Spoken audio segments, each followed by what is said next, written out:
جیسا کہ آپ دیکھ رہے ہیں یہ ایک کراسنگ پوائنٹ ہے اور میں اڈا لاڈ موجود ہوں اس وقت اشرف جاوید ملک۔ یہ سامنے آپ کو مرا ہوا جانور نظر آ رہا ہے، کتا ہے یہ روڈ کراس کرتے ہوئے یہ یہاں اس وقت آلائشیں تو اس کی نہیں ہم کہہ سکتے، ہو جائے گی، ایسا ہو جائے گا جب اس کے اوپر سے گاڑیاں گزریں گی تو اس کی آلائشیں روڈ کے ساتھ میلٹ ہوں گی۔ تو ماحولیاتی آلودگی کے حوالے سے ہم کیا اقدامات کر رہے ہیں بحیثیت شہری، اور یہ جو ادارے ہیں ہمارے اس حوالے سے اپنی ذمہ داریاں کہاں تک سر انجام دے رہے ہیں؟ ٹرالی آ رہی ہے سامنے سے، مرا ہوا کتا یہاں موجود ہے، اب ٹریکٹر ڈرائیور نہیں دیکھ رہا اس کو، تو آپ بہتر طور پر آپ دیکھ سکتے ہیں کہ یہ تو اب بچ گیا،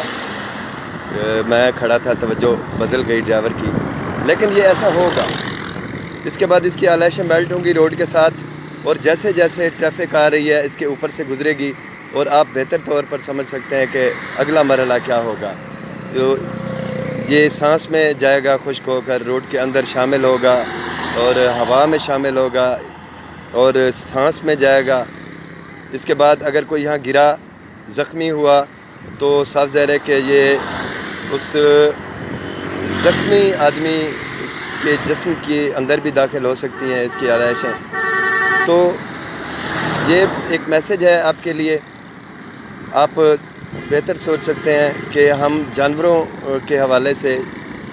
کیا کر رہے ہیں، کہ جانوروں کو ہٹ کرتے ہیں، کوئی قوانین نہیں ہے ہمارے ملک میں، اور اس کے بعد وہ ڈیڈ باڈی پڑی رہتی ہے، کوئی ذمہ داری نہیں لیتا، لوگ منہ کے اوپر کپڑا رکھ کر وہاں سے گزر جاتے ہیں۔ میں نے یہ ایک میسج کنوے کرنا تھا، اب تک یہ میسج کنوے ہو گیا، اور مزید انشاءاللہ آپ اس حوالے سے ضرور سوچیں گے۔ یہ سوال